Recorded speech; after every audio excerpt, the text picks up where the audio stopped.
Good evening, good morning, and good afternoon, depending on where you are watching me from. I still remains Ezugo, the face and voice behind Ezugo Global TV. Otena na follow na program. Okoto Okalede. Share this video. Share this video because I want us to reflect on something. Can you the true faith of Ijele, Chuka? It's obvious that nobody is talking about him anymore. Nobody remembers him anymore. People should go about Ijele. Ijele Awolona history. Forgotten. Nobody even talks about him anymore. Now I'm asking one question. Ijele okadundu konwuga nwo. Ijele okadundu konwuga nwo. Mara na agwa ndị mmadụ ụkpana na-ele ọkụ n'aha mmanụ osi na ahụ amake. Now, enwere one question or rather questions for all those supporters of Ijele, for all those people who are colleagues to Ijele, because no mmadụ kulu ya egwu ọ na-agba, ọ mmadụ kulu ya egwu ọ gbalụ. Ịghọtago? It's just that na ife pịalụ nyanwa ndị ọzọ were mụrụ akọ. Ndị duka Ebonyi son and the likes of them were do very careful, we trade here with caution. But sad enough that na nyanwa ewelu n'isie minoko as an scapegoat. But before my get that, ki wefu ntundas we dawo. Ki wefu how wicked this guy said. Ki wefu how this guy is way me mado olaputa otoria. Ha maka ji Ijele now. Remember, those days when it was Ijele versus Zion ministry, they were all ranting. And then you got him and then you got him and show justice for Ijele. But now, Odgolo Vios, na Malugo, Akaji Ijele. I watched a video of Menda ne Ajani Ijele Mbaho. Mana Chineke ya onya hoko. Ama even you say na Chineke ya onya hoko. When you say na Chineke ya onya hoko una. Olona na time that the Hezekiah. Ki wefu na anya ka ha jere ịgbata evangelist Ebuka Obi. Eji wese na agwo emeghi ifo ji we wụla agwo ụmazị wori we ke nkụ. Ịghọtago anya ka ha gbata evangelist Ebuka Obi because of how tolerant order, because of ntu osuwe allow everybody, you can carry his videos, you can go to Seraphic TV, we love evangelist Ebuka Obi, you know, you can go to Zion pages, Guru any video of your choice. Woriye kwuo alo if it chọrọ ikwu. He never do as if no matter. So how we wataya anya now hashena every other man of God they are do like that. That the Hezekiah have good na how mean that man odo. Onya that particular blogger Jiafe evangelist Ebuka Obi agwegu morning, afternoon, night. Mbaho Chuka versus Zion. Keta Odugoro have very clear. No blozy Zion Ijele. No nye jisi Ijele wo that the Hezekiah no nature. Now Owebido apology. Owebido apology is not only the fact that no bido apology, but the substance of that apology shock them. Even Jerome, how I wish now at the early stage Mbaho Emery Ijele arrest within the first 1 week or 2 weeks. Emery Ijele arrest. Now this guy is playing with this card. This matter with Ike Manyelu Nebo Ululu. I don't know whether you get what I'm saying. But first of all, let me tell you the substance of that apology. Also, that Hezekiah no apologize on behalf of Ijele. No man, if Ijele kulu makayedo very unspeakable. No man, if Ijele kulu makayedo uncalled for. No man, Ijele galu too far. No man, Ijele overstretch in limit here.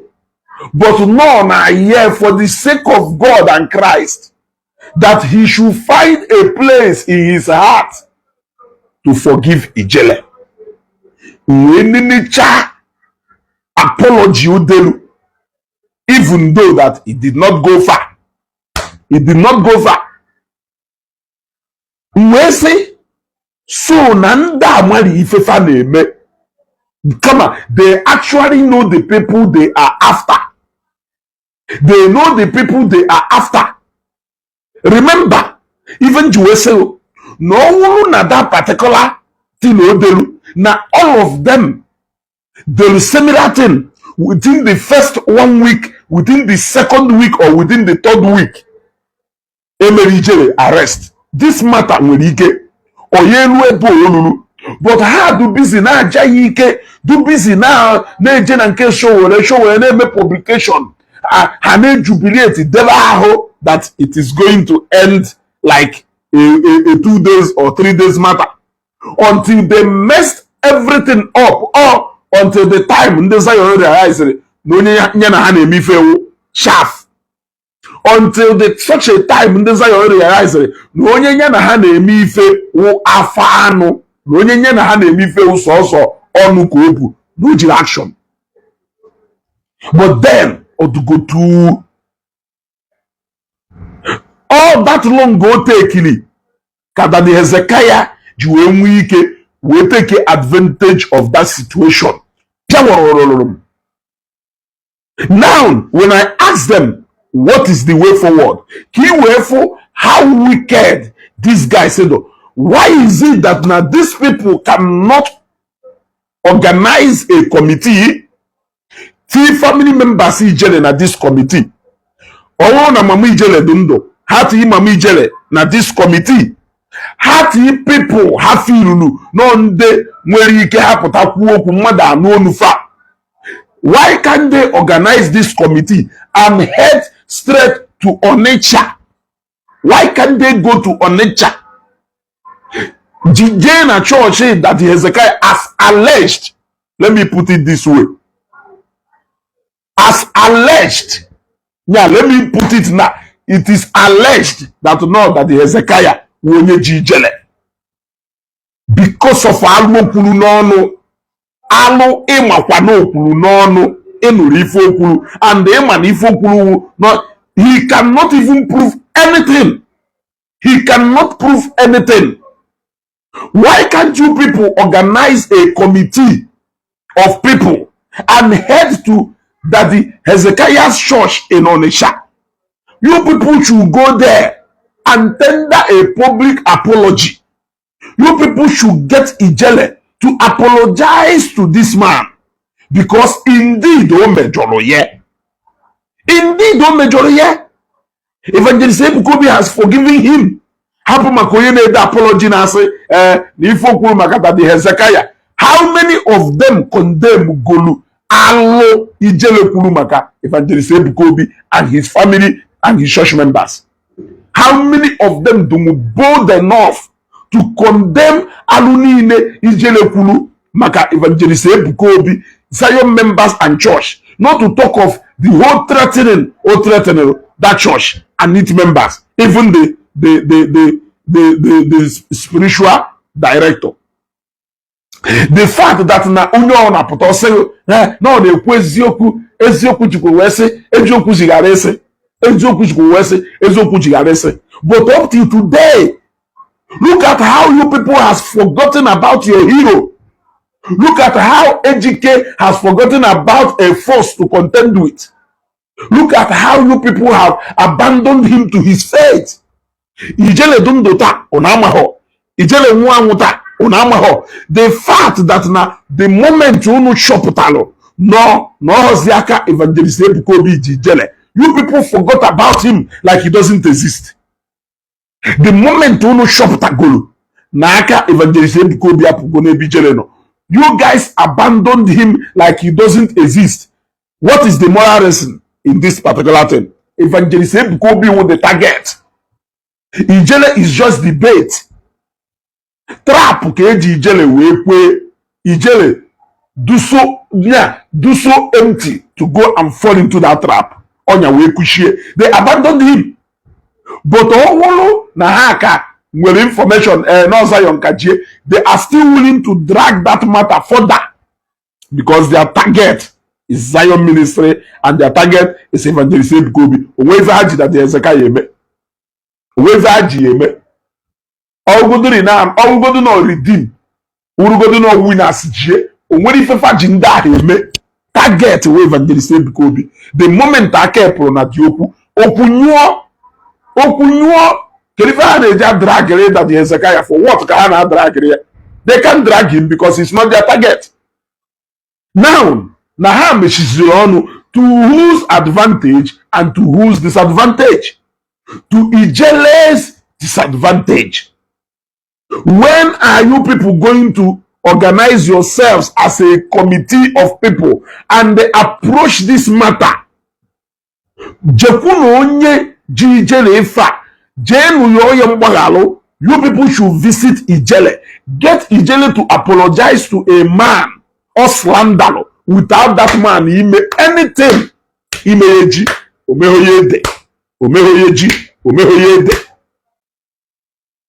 Yes, Amanda, I'm saying the truth. Look at how the moment in Kusiri marry Ijele, 1 month, 2 months, 3 months anniversary, into Akunusi will forget here like a log of wood. Onorundota, onamaro, onwamwota, onamaho. Ifo unu mere unu group kwa unu na-azụ Pararamok News. Ụbọchị Pararamok News ya anakpụkwa akụchikwe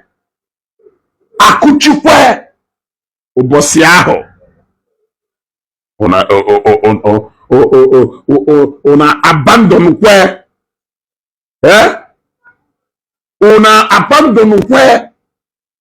I am now telling you people what to do. Get your people together. Go to Onitsha.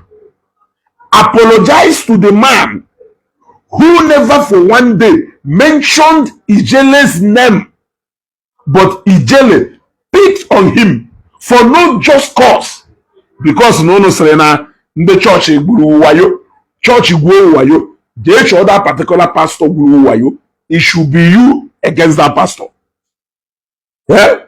Yes. Oga Ikechukwu Patrick, in spirit. Yes, Mr. Ezugo, I can clearly remember when you advised that young man. Yeah? When you advised that young man to stay away from trouble. If he doesn't have any proof or evidence against anybody that is laying accusation on, I told him. Then I say right on. Figide right on. On a wutem, I have to be honest with you. Nnole to acheta na condition Ijele who condition though that could have simply be avoided. On a wutem. Eh? Amanda Shimane is yoku now. Yes. I just will say can never handle. Can man go do no any of the manner. They have forgotten him. They are recruiting new people. How they recruit to get new people? They are recruiting new people. Onye agwawole egbe enyu ọkụ ajoin kwa kiukwa ya ekiukwa na azụ another person. Onye awifefa na-eme. Onye agwawole egbe ekiukwa na azụ another person. Pararamok News ka na amabugari. Omo na onye ya amaye ka no on the way. I am predicting again, just like the way I did about Ijele. Yeah? Just like the way I did about Ijele. Ebonyi son will not be wise enough to make a U-turn and be reasonable, make sense. Even you see no more sense. He stopped mentioning names immediately. Ijele Nakpulu. Not 1 day, 2 days after Ijele Nakpulu, because a day, 2 days after Ijele Nakpulu, they thought it was going to just end like every other. The reality to dawn on them after 1 month of Ijele's detention. Mbaka Hano Wemalo, that Shiki has come home to roost. Go now, Ijele Nekuna, Jesus Christ and the powerless. Before me and you, Jesus Christ are going to him on it. Before me and you, Jesus Christ are going to him on it. Evangelist Kobe showed him mercy. Hello, Daddy.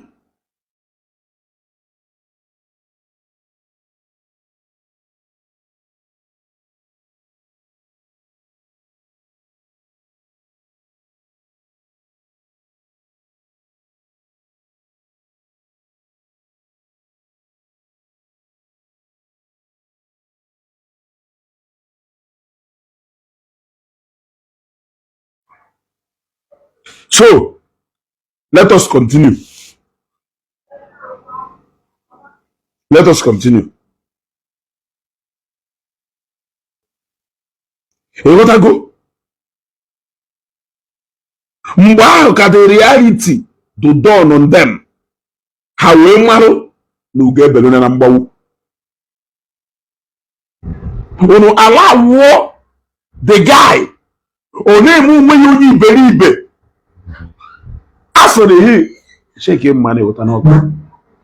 Asori that he who laugh last laugh the best. You want to go? If not because Evangelist Ebukobi in his own magnanimity will compassion and pity Nebi Jeleno. Balu hinne nde dundufu duncho. Abawuge bụ onye nke ahụ kwawiye n'ọkụ. So ngụnwa nwukwu onye nọ kịta ha na-akụkwala aka. Ọkwefu na Mathias amalụ gị ife. Ọkwefu na Mathias amalụ gị ife. Ụna na-anụkwa na ọ na-akpa afa. Ụna na-anụkwa na ọ na-akpa afa.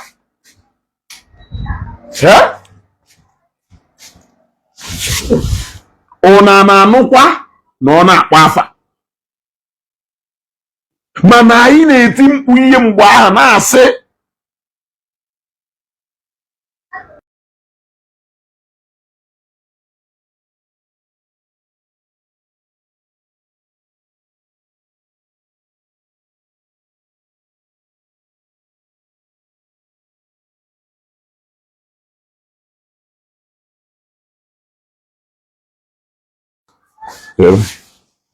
ịghọtago ọkwụrụ fụrụ na Mathias these days adazi akpa afa mmadụ.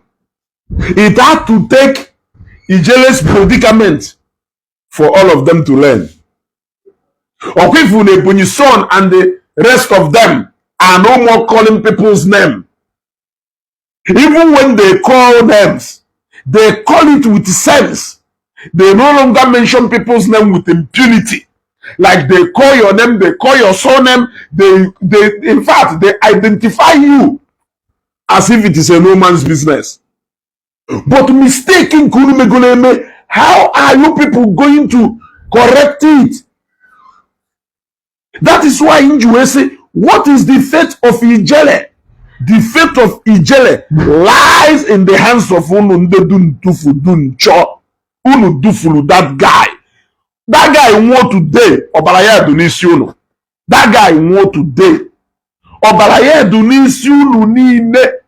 Ona hono hawe dufuye. Obalaya Dunisiuno. As we speak now, wonye man odundo. Wonye man onwanwu.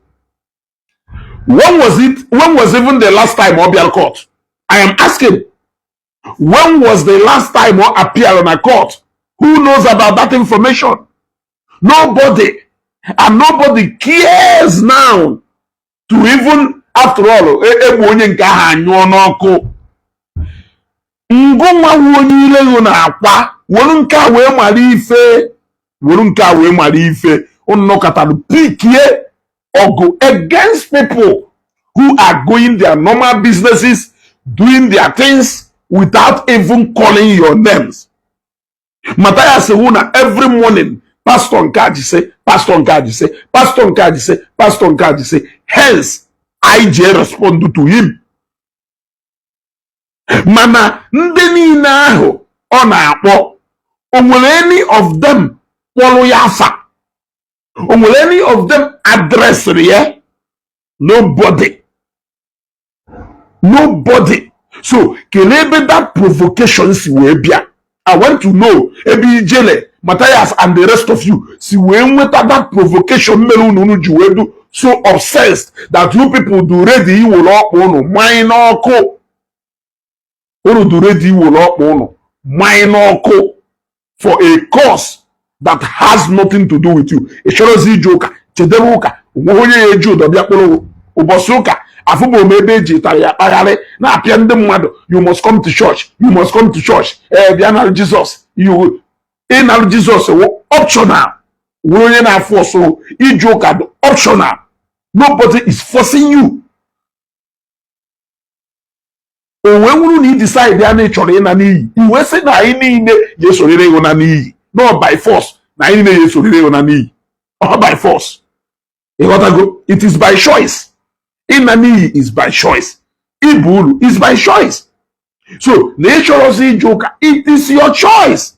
And nobody is contesting that with you. Now, I want to know, can you meru so obsessed? Can you meziri udi wane wunu juwene wunu? You can own natural di moke.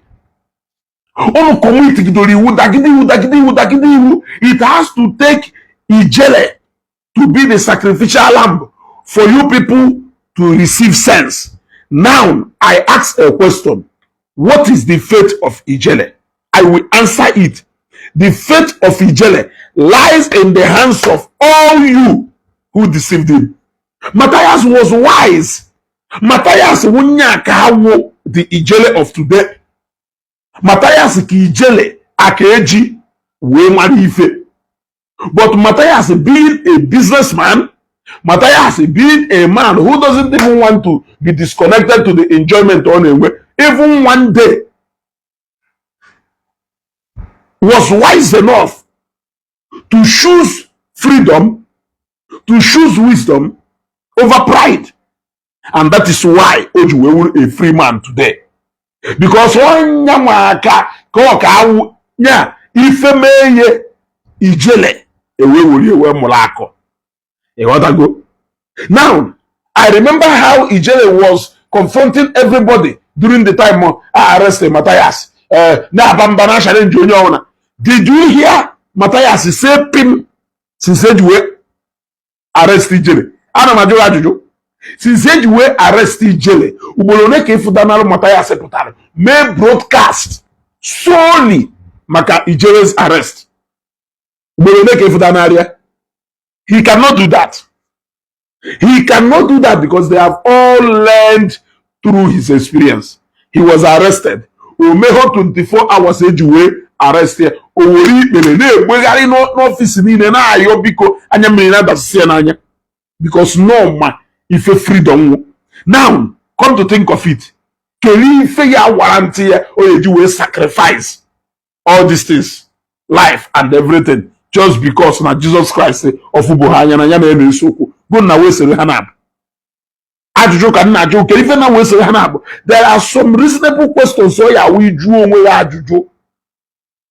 Esapo ni mo onwe you. Also the child everything for that he really have no reason to get into that wese. You want to go? Any reason to get into that wese. He followed the easiest way out.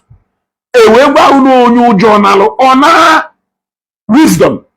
You may call it cowardice, but I see wisdom in that. Spend their mego, BM flex, BM if any pride goes before fall. And I went the mother. mpako buru ụzọ ọdụda ga-ekpere ya azụ. He was so full of pride. He was so full of himself. He was so full of pride and himself, trying to contend and confront a man who spiritually and physically you are not anywhere closer to a book. Because na ndị mmadụ si na onye amaghị onye kee onye nwụrụ anwụ. Onye amaghị onye kee onye nwụrụ anwụ. Ekwukwana nyakwo ya ọzọ. Aha m eje anwụ onye ka m ọgụ. In such case, you look for a more, you use your wisdom to look for a way to defeat and arrest that situation. Far away from confrontation. That is wisdom. But he was trying to entertain people. He doesn't even know one-on-one. They were clapping for him. These were people who ordinarily would hire map Ijele. He was so blind that he did not see that. Even when I called his attention to tell him, Ijele, go to my broadcast before the arrest of Ijele. Go to my broadcast. I told him, these guys did not like you. Remember that these are the same guys in Eku. See what he see Ijele. They are willing to connive with even the devil himself for this same cause. So even when they are working with you, don't think that they like you. Even when they are working with you, don't think that they like you. Almost 70% of them hate J Pack. They don't like him. But the moment J Pack against Zion and the Zion ministry, they became friends. Now the question is, do you think that they love or that they like J Pack? The answer is no. So J Pack ya ukwu onye iberibe na ọla achọ ụla teta wee sị, hey, na ndị afụziri m n'anya, ihe awụ onye iberibe. Not to know that these people want to use your iberiberism just for the same cause. Hey, what I go? What they are doing is,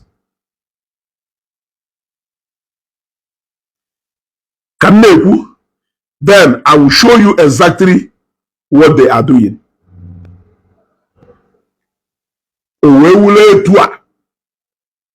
Kamadu si we decide ya.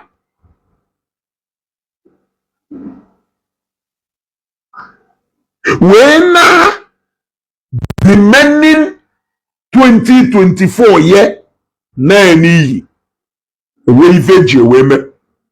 the remaining of 2024, because of pride. Ijele is so full of pride. Even while I was with him, even while I was with him on a broadcast, it was pride. He was speaking. Courage. He was speaking with so much courage that I almost thought,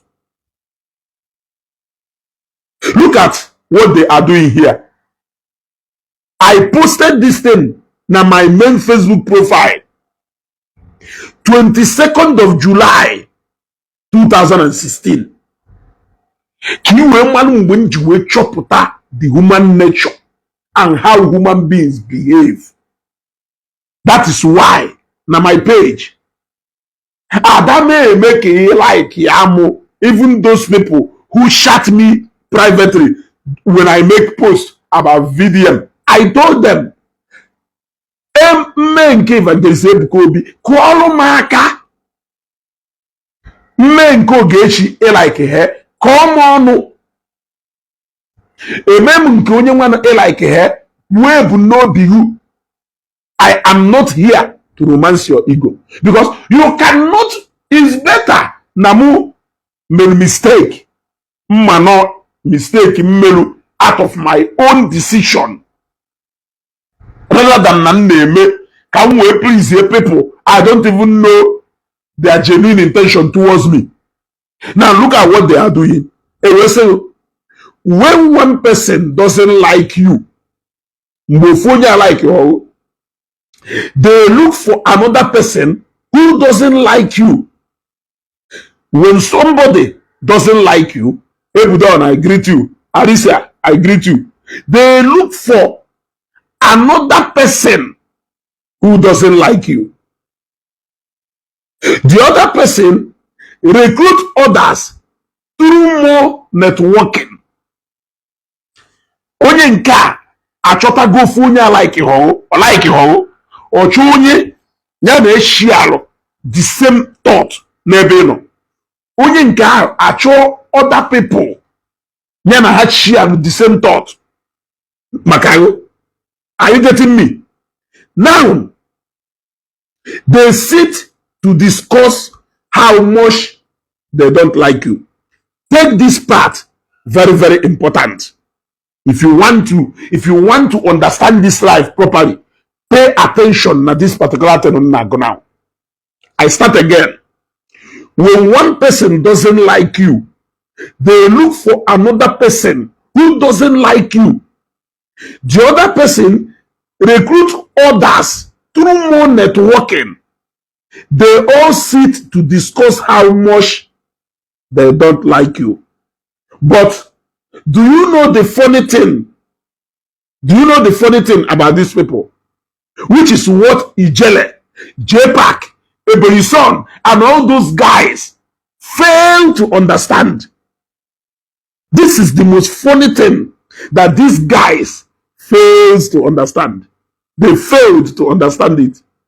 The funny thing is that they once liked you, just like J-Pack and some of them a while ago. Now look at the most hilarious thing out of it. The most hilarious of it is that they barely know each other well enough, even while slandering you. The most hilarious something is that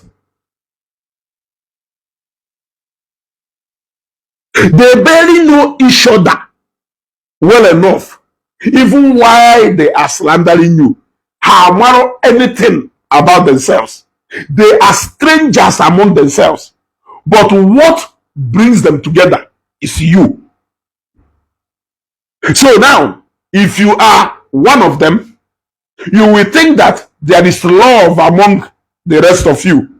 And that is why you people are sharing. That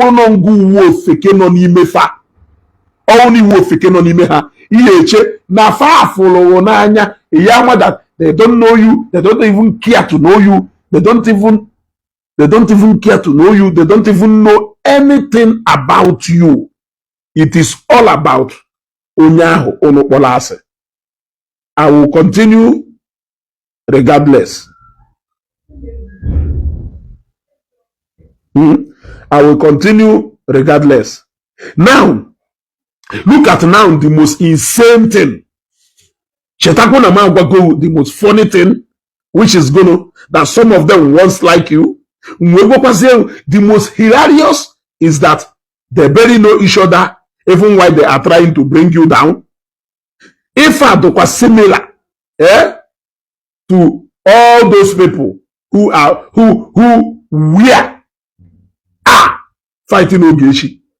That is why they seize every single opportunity to fight among themselves, because they don't even know anything about each other. They are only consumed with the hatred about Ogechi.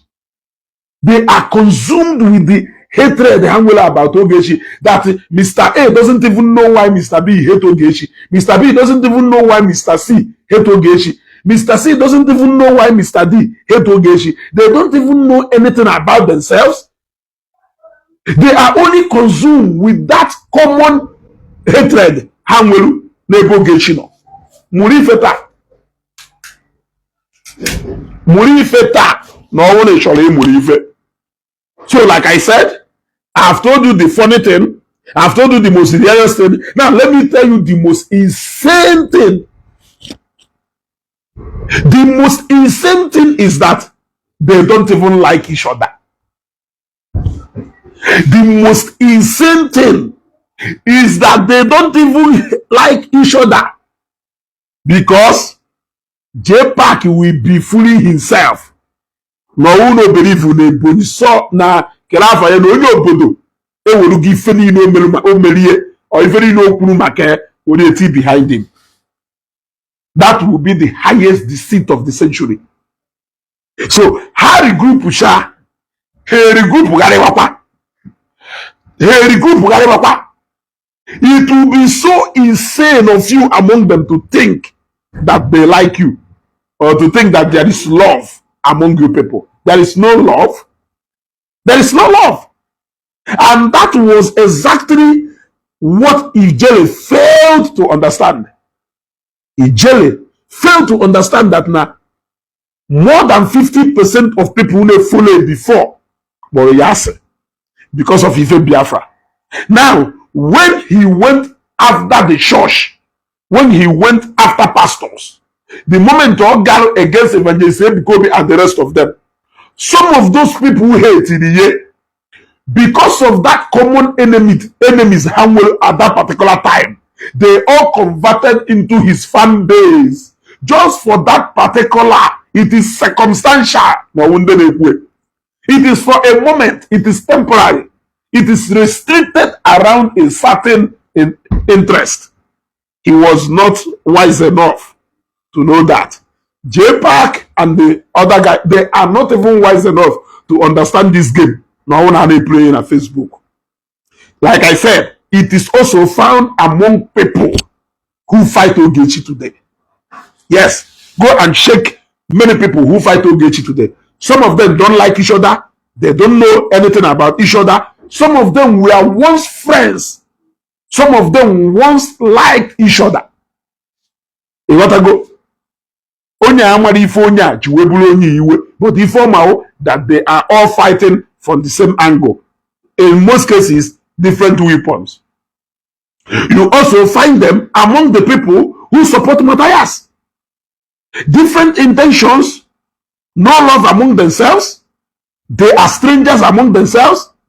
This one doesn't even know intention. This one, you say, no kayana or no like hoka. They don't know. They don't even care. And that is why if you call them to ask them individual questions, one after the other, they will say 100 things different from what Matthias believes in. They will say different conflicting things against what even Mazidibia speak about. Some of them will say entirely different things, even against what Ijele talks about. Yet, they seem to be in unity around that particular topic. If I'm not go now, is their fate. They only come together in your name. Coming together is just because of you, because of Ogechi, because of Evangelist Ebukobi, because of Ndoka, because of Christianity. That is why they all come together. See how powerful you are. That is why I say that Ogechi is very powerful as a human being. Evangelist Ebukobi is very powerful as a human being. And Christianity is very powerful as an organization or body. Yeah? Do not always respond to every back of Nkata when you are on a serious journey in your life. Stay focused. 2016 can post through this thing. Now my personal profile. Then I'm all of them but on Facebook. But time, experience, kuzirimife early enough in my life journey. That is why you see me. I don't easily get entertained. Yes, I don't easily get entertained. Okay, man. Okay, to have it cannot. I do something that appeals to my conscience, that is in line, and I work with people with like mind. Adama atoto, Adama banuno, makana amfulo shabombam, and obulo moto one amfulo, happen the serego, happy vendor na moto bana moto ase. ana m agụchasị ife dị na moto ọfụma wee baa. I need to know your true ifu na mụ na ije ụwa dị mma. It is because I share the same ideology, the same idea with ije ụwa. Imo Fozo, thank you very much. 10 stars, thank you very much. It is because I share the same idea with ije ụwa. Akụhe mmiri around that journey mụ na eno. Even with a lot of others. There are a lot of others, so many others that we work with together. No personal grudges, no personal interest. In what I go, we are not even interested in so many things about, we are just progressive along that area. But these guys coming from an attacking formation, because him and the mado he destroy. Now that was so people na ka unite to destroy. Carrier KCA United to build. People na ka unite he maybe. Carrier unite he does it. Let me quickly glance through if I'm going to work for so that you can. No, it's not. Wilfred, it's not. I don't surprise the candidates we boom talent stars. I drum. You want to go? Eh? When one person doesn't like you, they look for another person who doesn't like you. The other person recruit others through more networking. They sit to discuss how much they don't like you. But the funny thing is that they once liked you. The most hilarious of it is that they barely know each other well enough, even while slandering you. And the most insane thing is that they don't even like each other. They only come together in your name. See how powerful you are. You want to go? So when I see this, time, a lot of motivational quotes, go through them. You will learn more about life when you go through some of those motivational quotes, even those time my favorite that I almost want to write a book. I almost wanted to document I almost wanted to document my own. I don't know. I read more of it. Look at my Facebook page there. Look at my Facebook page there. You will see less of photos. Then you will see more of those quotes. You will see more of those quotes. I'm telling you. Because on accusing me fair. On accusing me fair. Oh, you know, you malo. Ki yesi we na carry you association and everything. Eh, ba Ijele no we ye. Others we learn no lesson. Ijele we to way to specimen. Had you me practical, thinking that they love him. Our woman sent a voice note after me shallow video me last. I don't even care. Jesus reigns, send 20 stars. Thank you very much, sir. Thank you very much, sir. Here I go. We'll send the other voice note. Now, Onye Sonande Ezugo, ride on. Ha Ezugo, you are very brave. Ezugo, you are very intelligent. In fact, on the Wakatanalo Namod intelligent, have more than 30 times. With one video, Melu, I support Agaho in favor of very dark man. Ochefu how intelligent Okugolondo. Ochefu Namodo brave. Ochefu Namodo smart. Ochefu Namu wisdom. Will you just that one video? We reduce swim into nothing. We go twice we will coconut head. We go twice we will very dark man who the only wise youth today. Yeah, or a fool. The more for sentence stars. Thank you very much. Dalono. Dalono. Thank you very much. You want to go? We reduce swim into nothing. So imagine na name if on actually you can we support Wonya, can we support Wonya. One day.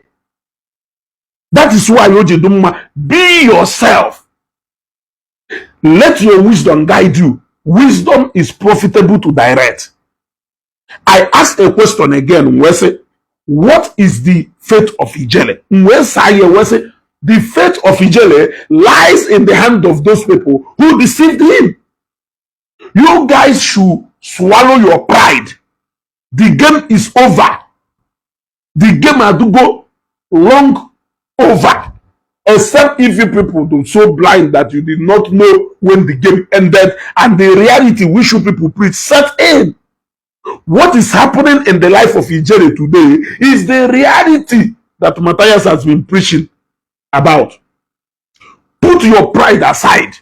Pity that young man on Nemoria. Onwere ike behave ka ofeke. Onwere ike behave ka onye amaghị ife. Mana ya tufu on Nemoria. Monkey no fine, but in mama like her. Werunu pride unu tufuo. It is time for restitution. You people should put yourself together. Oh, na Matthias feel no he should lead this movement. He should lead this movement. Because I know how Ijele, in fact, arresting Matthias so we trigger Ijele. He deviate. Now, Ijele will lie on about it on Facebook. Hey, send 50 stars. Thank you very much. I love my car for you. Oh, Ijele, mbahone. Oyolo bell, can you yolo granite? Oh, Ijele, yolo bell, come on, yolo granite. Thank you very much, brother. Now you get what I'm talking about. I knew how, in fact, like I was saying, Ijele will lie on a riaga. Ijele how do you feel? Okajikoso kajigarese. Ono kato kushaye. Matthias is we meye, we bata actively nifo basaloka. He carried your matanisi ka head pan. Ka 3 pan granite. Uwelu makago. We step on toes nde karelia. Uwelu makago. We kuwonu. We bumado. You may know about so many pastors in Nigeria, but that the Hezekiah, you honor lumwe no necha. No emelo mwe ifo ne emelo mwe no kaye. Church ya bro kudu church ya we puta no. Nda ne na aka uka ha can they do isolated from this world. He is the least person who nwere ike imespect ka mmadụ no kata puta over for the Facebook. Yes. The success story of Evangelist Ebuka, how he was elevated from skyrocket, yeah, can blow your mind to out of jealousy. You may start saying a lot of things. I understand that now Evangelist Ebuka are not going to level where people cannot help but to talk about him, either in a positive or in a negative way.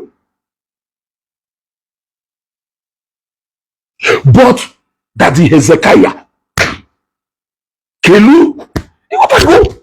Yet, he is Supuana, John, Jacob Putaye from Ebono. We boye no dakulu. Ah, oh, kwanu ifa, efolo, ebonisono ha, fekolo, na WhatsApp group mba. Kebo, Evangelist Ebuka, no dakulu nwanyi. Nwa dime. Owote ego ka eweje wepụ nwa ahụ. Eweje iwepụ nwa ahụ. The girl wee nwụọ. Similar something. Ka Ijele fikọlụ wee bo that the Hezekiah. Oweche no yawo business as usual. That business as usual. Onye ala ndịrị odogwu ebe ọ nọ today. Matthias. Iso na onye mere Ijele ji wee pụta na mmụọ wee tọghepụ ọnụ ya aka. How you abandoned him shows the kind of a man you are. It shows the kind. Even if you cannot fight for him the way he fought for you, why can't you move for reconciliation between him and the Ndenya na enwere okwu? That is, Hezekiah is not a devil. When he sees true repentance, when he sees restitution, Even if you cannot stop fighting the church, apologize for slandering his name without any evidence. Or no evidence in will provide it or produce it. Let us see. Kai wo do kon ka we mal. Bisa. Waja the peacemaker. Ka Ogochukwu Rafael Gena 50 stars. Ogoba, thank you very much. Dalo. Eh? Waja. My very good friend or Injaka Metal Mobi, the peacemaker who was willing to bring us to the table to go and apologize on behalf of Ogechi. You were willing to mobilize a peace movement so that we can go and apologize on behalf of Ogechi. I wonder why that reconciliatory committee failed to work na the case of Ijele. Because you people should not allow that guy to peme na custody ebono. Unu push you to the limit. You guys should be able to get him off the hook. Put yourselves together. Go to Onitsha. Lead a peace movement to Onitsha. And they apologize to the man of God so that he can withdraw the case against Ijele. The same way Evangelist Ebukobi Jiwe withdraw out of pity. I repeat, if Ijele konu kolubo that Hezekiah would the same thing ke bunisono ha chore ifeko na that WhatsApp group. The same thing. Ejugo we to mmadụ ime, ejugo we si onye aje wopia, onye ajugo we jije wopia. The same format. No wonder Ijele came out defending Ebonyi during the time nke Ebonyi. He was defending him from left, right, and center. He was defending him. He was a go. So, I don't know. Some of you do so heartless. In fact, na Facebook. No, I will call you. Yes, I will call you. I may not come to Facebook to come and but I will call you. Kamalo na ekwatokolu kele give us ado. I will call you right away. Onyawo nation organiru mmado. Ya fu ebe onye go na edu mma asị na nwanne onye na agba aja egwu okikwa na atọ akụ nke kesi weta inu a. Mana ka yesi we mana nda afọ na anya awụ na ị na-agba egwu afa na akụlụ aka iwuri ike. Ego ne kofodo n'ime ha contribute to legal fee. Ijele at some point, Ijele had a genuine dialysis because na ego adro, lack of money. Most of the time we Evangelist Ebukobi and Zion na bankroll dialysis Ijele neme, which some of you don't even know. Omit mu bail condition ye, omit mu bail condition ye. It has to take Zion to put one or two together to help him to meet his bail condition before second trap. Now, look at second trap, Maria. Instead, you made the needful. Lower your pride. You people have learned anything. You don't learn anybody. You don't learn anything. Event and time has proven no. Some of you could be ignorant of what you say. For example, when I look at Masidi, I only laugh. So sad that at the end of the day, nobody don't grace occasion and don't look mad, whether invited or not. He just show face there. They say photo. Yes, the kind of life what should he be a Papalana. He want to be a socialite, just like Obi Kubana, just like Kubana chief priest, just like Pretty Maikifa. He wants to be a socialite. That is the life he wants to live. He has started manifesting it. That was why he went to Abuja na Obi Cubana's 50 years birthday. O wee wepụta akwụkwọ agụ ya wee bubo oji aga wee tọọlụ onye nọ n'ụlọ ụka under how many ife a rụchasịcha kpọọ ndị bishọp kwuo ndị mmadụ abịa dedicate ihe ọ tọọlụ ya akpụkpọ agụ na ana. I ask you, Obi Cubana ọ na-emezi ife gara according to teaching Maazị Dibia nke n'ọnwa ọtụlụ Maazị Dibia? Okay.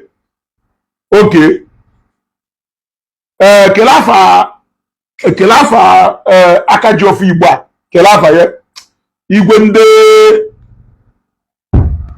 igwe agụkwu nri ọkọchukwu Emeka eri ọsọ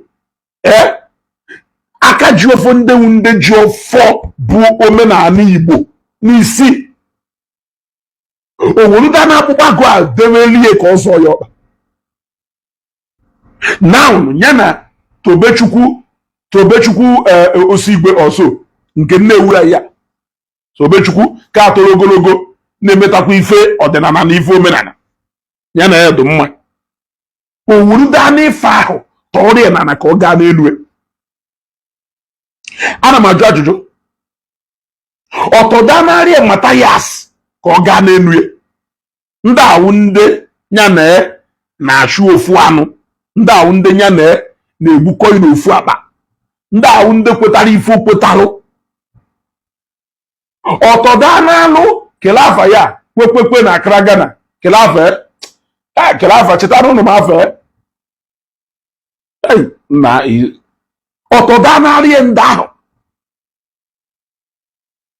mana ọfụlụ Obi Cubana fụ ego o wee wepụta akwụkwọ agụ a wee tọọrọ onye lụrụ ụlọ ụka enweghị ike ikwuzu okwu ted without akpọ Jesus Christ.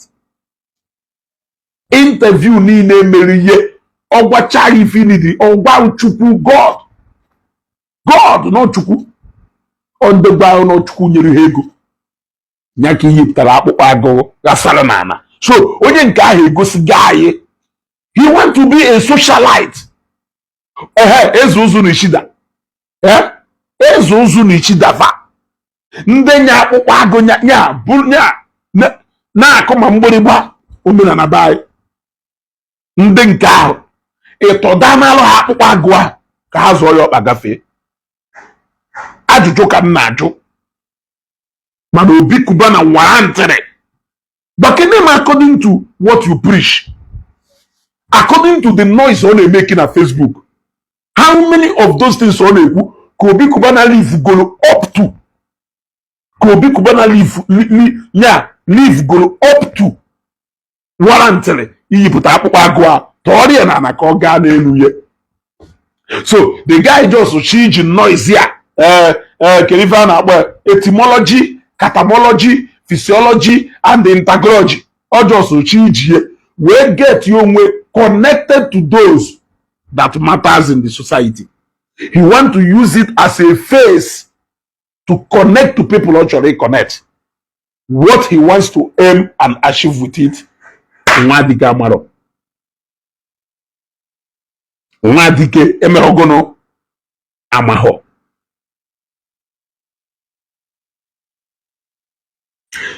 Jenu nyelu Ijele aka. Jenu nyelu Ijele aka. Unu ji fake ideology unu ma that it doesn't represent your true life. It doesn't represent who you are. Some of you na-ekwu church this ị na-atụ ụtụ n'ụlọ ụka ịdụ up to date more than me. Ụtụ klasị ịdụ up to date more than me. You know that is not who you are on Facebook. Kedu ife ihe ejizikwe ka ife ahụ ị mara ị nọrọ mmadụ ewuru ihe na-azọkpu ọkpa n'ọkụ ilewe onye ahụ ndụ? That is wickedness. That is wickedness of the highest order. you know that this is not who you are. Let me use Matthias for instance. Matthias Durmunaganya, that he is a businessman. He is a trader.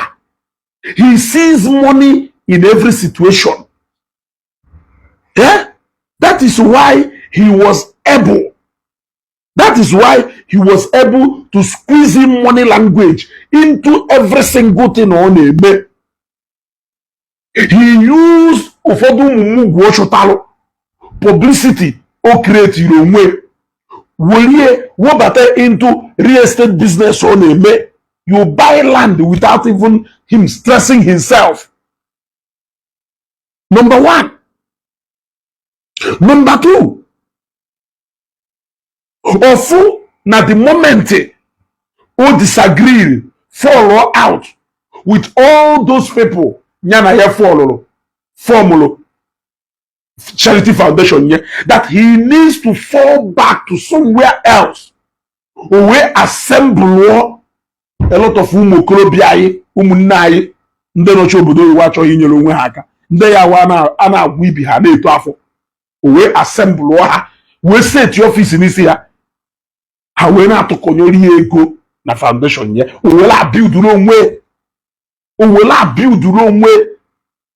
Even as more and poor, even as poor as members say no better na buzeziokwu. Ọ ka na-emefa fa na-enye onyinye onwe nwukwu ike hapụ ndị ahụ. Let me spare these people. Ọ ka na-squeeze money out of them. He has taken that scam to the larger level by deceiving them into this is an ambulance, if I were a hospital. About 2-3 days ago. Onye awe mukata amu. Ubosi ụka ka njuri ajụjụ a. Onye awe mukata amu. Asịrị m onye a. Ị na-alụ phone. Ị nwere ike ikwe ka m announce na phone ma na page ma asị. Biko na ọwụ na ị nọ around Nnewi. Ubosi dị etu a. Bịa na shop dị etu a. Na ya alụrụ phone wu free. Mwe sie. Ema the number of people ya phone na shop that day.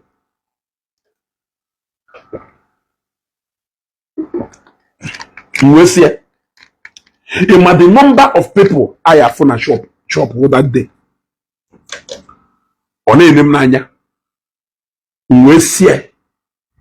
Wolie we malo ka wayo this young man na-egwu ndebe ahịa.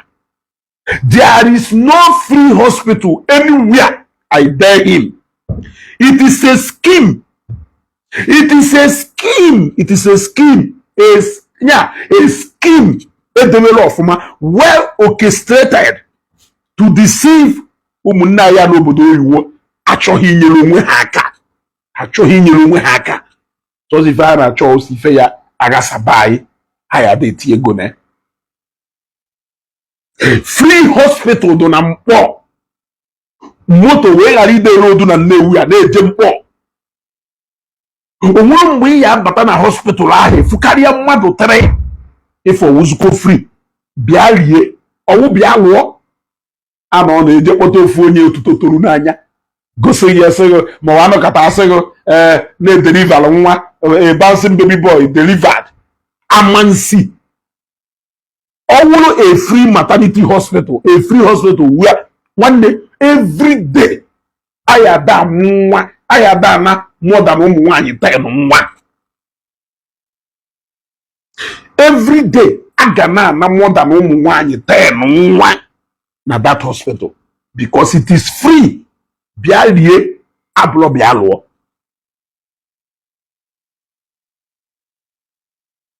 Bialie abulo bialo.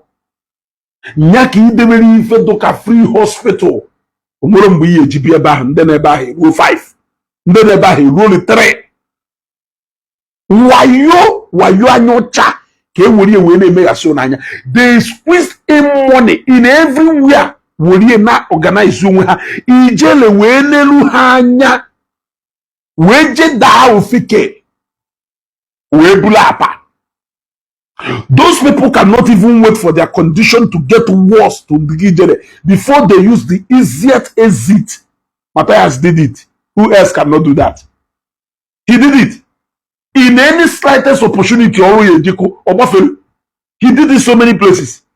During the time of Nyangwa versus Akosayon, he quickly chickened out and used his sense instead of allowing pride, especially now something man not serious about, that it is just money. On a prison, Ebono, enjoy the intentions are genuine. Now, he did it again during the time of Umwoji. Did you see how he quickly retraced cream everywhere, shut all down, but first the next one, because all pursue with that matter of Umwoji, did you see how he quickly used the easiest way out, using the same land, Umwoji land? Did you see how that matter eyed a natural on a Fourier? Did you see? At every given time, he is so smart that he knows when to quit and he knows when to continue.